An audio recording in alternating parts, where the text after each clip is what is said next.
Welcome to the channel. काल काल आपला व्हिडिओ नाही आला ग्रुपवरती. काल माझ्या काही पर्सनल कामामुळे मला व्हिडिओ नाही टाकता आला आणि तसं पण काल मार्केट बंद होतं, त्यामुळं जास्त वॉल्यूम नसल्यामुळं काल आपण काही खूप ट्रेड नाही केलेलं. फक्त शनिवारी ॲनालिसिस करून हळूहळू मार्केट आपल्या PTCमध्ये आपल्या झोनमध्ये यायला सुरुवात केली होती.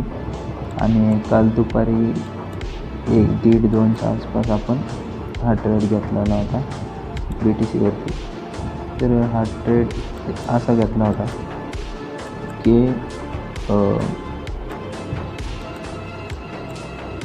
मार्केटने इथं चॉक केलं, म्हणजे इथून चॉक केल्यावर चेंज ऑफ कॅरेक्टर झालं, म्हणजे इथून नवीन हायर हाय बनला आणि मार्केटने ही लेवल ब्रेक करायला पाहिजे होती वरती, म्हणजे ट्रेंड कंटिन्यू झाला असतो. मार्केटने ही लेवल ब्रेक न करता डायरेक्ट खाली पडलं आणि ही खालची लेवल ब्रेक केली, म्हणजे परत ट्रेंड चेंज, इथून ट्रेंड चेंज झाला, तर परत इथून पण ट्रेंड चेंज झाला आणि इथून आता ट्रेंड चेंज होण्यासाठी खाली एक लोअर लो बनण्यासाठी इथे एक इंड्यूसमेंट ब्रेक व्हायला पाहिजे.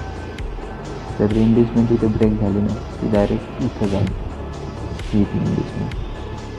तर इथं बनला हायर लो आणि आता एक तर इथून ही लेवल ब्रेक झाली तर ट्रेंड कंटिन्यू होईल, नाहीतर मग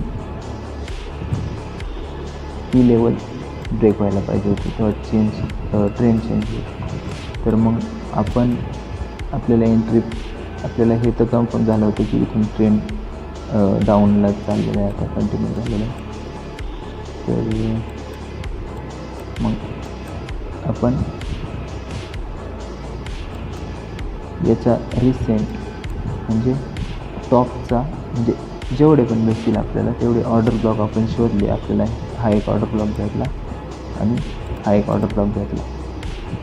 तर याच्यामध्ये कसं असतं की मार्केटला घ्यायचा तर मार्केट पहिलाच ऑर्डर ब्लॉक घेतो, नाहीतर हा जर टॅप नाही झाला आणि मार्केट इथून जर परत उठलं तर मग हा ऑर्डर ब्लॉक घेऊन मग खाली पडतं, नाहीतर मग वरती चेंज ऑफ कॅरेक्टर करतं. तर मार्केटने इथूनच घेतलेलं आहे आणि इथून घेतल्यावरती भरपूर खाली गेलेलं आहे. आपण बघितलं तर ते बरंचसं खाली गेलेलं आहे, 300 पॉईंट्सची मूव्हमेंट झालेली आहे. तर ते तिथून खाली गेलं आणि इथून आपल्याला माहिती होतं की आता इथून ब्रेकआउट स्ट्रक्चर करेल ते. तर ते वरती आल्याने आपल्याला परत इथे एक ऑर्डर ब्लॉक भेटला. आपण ऑर्डर ब्लॉक भेटला आणि ती एंट्री ऑलरेडी टॅप झालेली होती. इथंच एंट्री घ्यायला पाहिजे होती आपण, पण आपल्याला उशीर झाला. पण आपल्याला माहिती होती की मार्केट आता इथून खालीच पडणार आहे. आपण इथं एंट्री घेतली, लेट एंट्री घेतली, पण आपण स्टॉप लॉस आपला इथपर्यंत ठेवला. समजा आपण इथे एंट्री घेतली असती तर आपला स्टॉप लॉस छोटासाच राहिला. आपण इथे एंट्री घेतली, आपला स्टॉप लॉस वाढला, दिसतं आपलं 1:1 2च्या आसपास. हा 1:2च्या आसपास झाला असता, 1:1 थोडंसं जास्त. तर आपलं इथं टार्गेट हिट झालं आणि मार्केट बरोबर आपल्या डायरेक्शनला गेलं. आपण इथं भरपूर घेऊ शकत होतो, म्हणजे आपला ट्रेड होल्डलाच होता आणि अजून पण आपला ट्रेड काय आपण क्लोज केलेला नाही आहे. फक्त काल क्लोज केलेलं नव्हता, पण मार्केट नंतर अपसाईडला मुवमेंट द्यायला लागलं, त्यावेळेस आपण क्लोज करून टाकला आणि आपला 1:2 2.5च्या आसपास आपण ट्रेड क्लोज केला होता एवढा इथं. तर आजचं ॲनालिसिस हे होतं, कालचं ॲनालिसिस हे होतं आणि काल व्हिडिओ टाकला नाही, त्यामुळे आज टाकतो. तर आज परत काही कामामुळे दिवसभरात काही ॲनालिसिस करता नाही आलं. तर हा कालचा ट्रेड होता आणि परत काल आपण ॲनालिसिस केलं होतं संध्याकाळी. तर आपल्या ॲनालिसिस हे सांगत होतं की लोअर लो बनला मार्केट इथून खाली पडणारे म्हणजे ब्रेक ऑफ स्ट्रक्चर करून नवीन लोअर लो बनवणार आहे. पण ते लोअर लो ही लेवल ब्रेक व्हायच्या आधी आपलं हा ऑर्डर ब्लॉक, हा फेअर व्हॅल्यू किंवा हा ऑर्डर ब्लॉक टॅप होईल आणि मग इथून खाली पडेल. पण तसं झालेलं नाही, डायरेक्टच इथून मोठी मुवमेंट आली आणि मग मोठी मुवमेंट आल्यामुळं आपली लिमिट लावलेलं होतं तर ते टॅप न होताच तसंच खाली पडलं आणि मार्केटने